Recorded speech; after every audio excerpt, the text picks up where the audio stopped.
ये कहानी है 20 लाख साल पुरानी, जब इंसान इस दुनिया की चकाचौंध से कोसों दूर अपनी प्रजाति को इस धरती के वातावरण में खुद को जीवित रखने के लिए अब तक प्रयास में लगा हुआ था।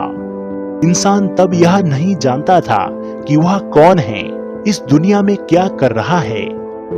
यह कहानी मुख्यतः पाषाण काल के प्रथम चरण की है, जब इंसान दुनिया में खुद को सरवाइव करने के लिए एक नमूना पेश कर रहा था। इस दौर में इंसान कुदरत के बहुत करीब रहता था। इंसानों ने जब अपने सफर का आगाज शुरू किया तो उनके पास केवल शरीर के अलावा और कुछ नहीं था। ना तो कोई हथियार था और ना ही किसी प्रकार का कोई औजार। उसे हर दिन किसी न किसी नए प्रकार के चैलेंज का सामना करना पड़ता था।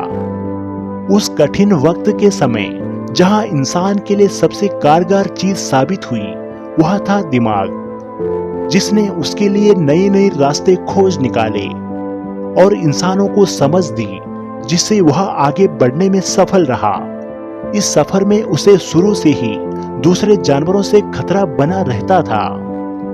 अपने आप को महफूज रखने के लिए उसने अनेक आविष्कारों को जन्म दिया, जिसमें मुख्यतः हथियार शामिल थे। उसे अपनी शारीरिक शक्ति बढ़ाने के लिए शिकार पर निर्भर होना पड़ता था। अपने आप को जिंदा रखने की लड़ाई में उन्होंने खुराक के तौर पर जानवरों को मारना शुरू कर दिया था। इसीलिए उन्हें उस समय के रूप में देखते हुए लोग उन्हें हंटर कहने लगे। पाषाण काल के जमाने में इंसानों ने पत्थरों को बगैर किसी तब्दीली के इस्तेमाल करना शुरू कर दिया था। वह उन्हें ताकत की जोर से दूसरे जानवरों को जख्मी करने में सहायता प्रदान करते थे और वह उन्हें मारकर खुराक के तौर पर इस्तेमाल करते थे। फिर इंसानों ने अपनी जरूरतों के साथ हथियारों में परिवर्तन लाना शुरू किया, जिससे वह उन्हें और भी खतरनाक बनाने लगे। इन हथियारों को काटकर वह उन्हें पतला और धारदार बनाने लगे, जो कि बाद में इन्हें और भी ताकत देने लगे। इंसानी जीवन की तरक्की का अंदाजा सिर्फ इस बात से लगाया जा सकता है कि वह गुफाओं में चित्रकारी के माध्यम से अपने भाव और अपने विचारों को एक संदेश और प्लानिंग के रूप में प्रयोग करने लगे होंगे।